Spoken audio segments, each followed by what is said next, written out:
Bagaimana hukum dan kedudukan apabila kita bertawassul, minta didoakan oleh orang soleh dalam segala hajat kita? Nanti kalau dia datang ke sini, minta doa sama dia supaya dosa kamu diampunkan. Kata sahabat, kami kan sahabat Nabi, tidur dengan Nabi, sholat dengan Nabi, berteman dengan Nabi, perang dengan Nabi. Betul kamu sahabatku, tapi orang ini hebat. Nanti kalau aku mati dia datang ke sini, minta doa sama dia, doanya makbul. Siapa itu? Dia adalah Uwais Al-Qarni, tinggalnya di Yaman. Dia tidak datang ke Makkah Madinah karena dia menjaga ibunya. Setelah Nabi meninggal baru dia datang. Ternyata doanya lebih makbul daripada sahabat Nabi. Mana dalilnya? Nabi meminta supaya kalau dia datang minta doa sama dia. Itulah dalil minta doa orang soleh. Tapi orang solehnya kan udah ninggal Pak Ustadz. Wala taqulu liman yuqtalu fi sabilillahi amwat. Jangan kau katakan orang yang mati syahid itu mati. Mereka tidak mati, bal ahya, mereka hidup. Walakin la tash'urun, kamu yang tak bisa merasakan kehidupan mereka. Beliau hidup, beliau melihat perbuatan kita hari ini. Makanya dalam tafsir Quran, wa qul i'malu, beramallah kamu, fasayarallahu amalakum, Allah melihat amal kamu. Wa rasuluhu, Rasulullah melihat amal kamu. Wal mu'minun, orang beriman melihat amal kamu. Apa kata Imam Abul Fida Ismail Ibnu Katsir? Orang beriman melihat amal kamu maksudnya adalah bapak saya, ibu saya melihat amal saya di alam barzah. Mereka bangga punya anak yang bisa berada di orang-orang soleh. Termasuk Imam Lapeo melihat amal kita hari ini dari alam barzah. Maka tadi saya berdoa, Allahumma inni atawassalu ilaika, aku memohon kepadamu ya Allah, aku bertawassul dengan walimu yang soleh supaya mudahkan urusanku, urusan dakwahku, urusan keluargaku, urusan pesantrenku. Jadikan anakku anak-anak yang soleh. Berdoa kepada Allah dengan menyebut nama hamba Allah yang soleh. Soleh bukan soman. Mana dalilnya? Mana kitabnya? Seorang ulama ahli hadis dari Maroko, namanya Syekh Abdullah bin Siddiq Al-Ghumari, menulis satu kitab judulnya Ittihaful Azkiya Bijawazit Tawassul Bil Anbiya Wal Awliya. Ittihaful Azkiya, kitab yang menyatakan boleh bertawassul dengan nabi-nabi dan orang-orang soleh. Bertawassul dengan Syekh Abdul Qadir Al-Jilani, bertawassul dengan Syekh Abdul Hasan Asy-Syazili, bertawassul dengan Syekh Ahmad Al-Badawi, bertawassul dengan Syekh Bahauddin An-Naqsabandi, bertawassul dengan Syekh Muhammad bin Abdul Karim Samman, bertawassul dengan Syekh Ahmad At-Tijani, bertawassul dengan Syekh Muhammad Tahir Imam Lapeo. Yang percaya laksanakan, yang nggak percaya jangan ngejek.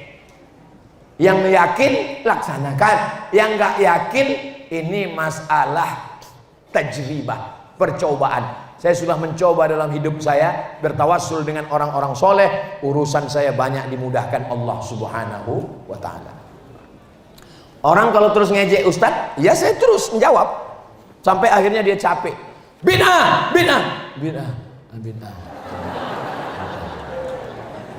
Maulid bid'ah, Islamiyat bid'ah, tawassul bid'ah, bid'ah, bid'ah.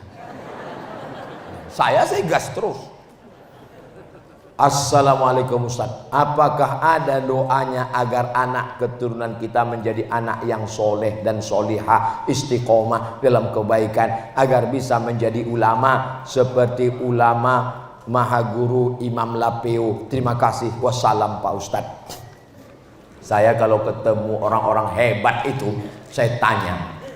Waktu ketemu dengan Bismillahirrahmanirrahim,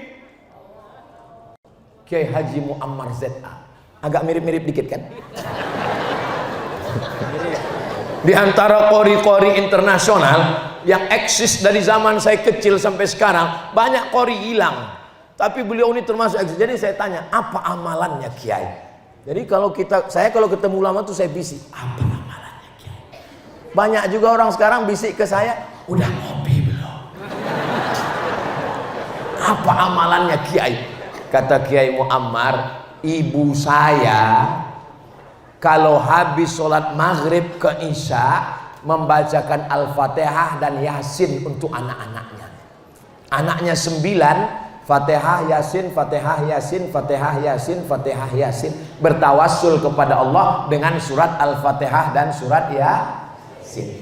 Ayah saya, kata Kiai Muammar, habis maghrib ke isya nggak keluar masjid, masuk maghrib keluarnya isya, dan habis subuh sholat keluarnya terbit matahari setelah syuruk, mendoakan. Baru saya paham, di balik anak yang hebat ada ayah ibu yang luar biasa.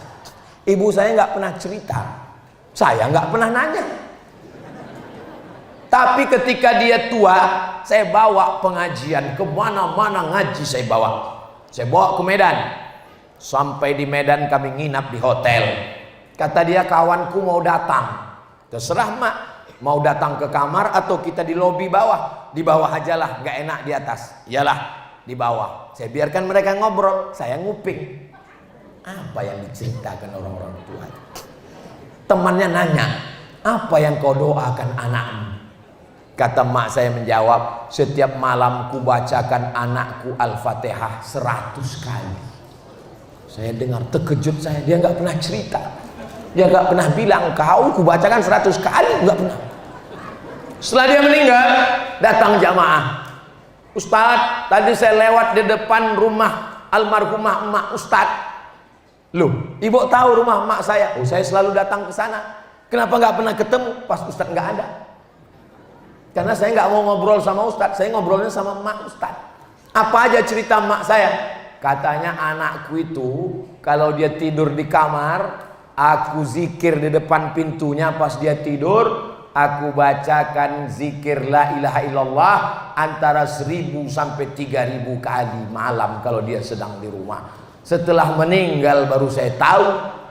Saya ceritakan ini ke ibu-ibu supaya kalau sedang mengandung anak banyak baca la ilaha illallah, surat Yasin, Al-Fatihah dan sholawat. Jangan pas ngandung anak kayak racun, kucing garong, cinta satu malam, selimut tetangga, pulang-pulang berbadan 2. Bapaknya juga begitu, bapaknya juga berzikir. Jangan bapaknya sibuk dengan maksiat. Maka kalau ini dilaksanakan, bacakan doa Nabi Ibrahim, Rabbi habli minas sholihin. Bacakan doa Nabi Zakaria, Rabbi habli min ladunka zurriyatan thayyibah.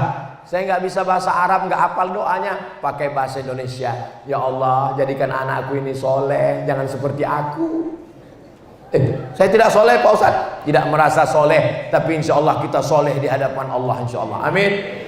Nah, inilah yang dapat kita lakukan supaya diselamatkan Allah kita dunia akhirat dan anak-anak kita menjadi generasi yang baik dan negeri kampung halaman kita baldatun thayyibatun wa rabbun ghafur. Di akhir majelis, sebelum berdoa, kita bertawassul kepada Nabi Muhammad, kepada sahabat, kepada wali-wali Allah, kepada imam-imam mazhab, bil khusus kepada Imam Lapeu Syekh Muhammad Tahir ala hadhihi niyah. Al-Fatihah. A'udzu billahi minasy syaithanir rajim. Bismillahirrahmanirrahim. Alhamdulillahi rabbil alamin. Arrahmanir rahim. Maliki yaumiddin. Iyyaka na'budu wa iyyaka nasta'in. Ihdinas siratal mustaqim. Siratal ladzina an'amta 'alaihim ghairil maghdubi 'alaihim waladdallin. Amin.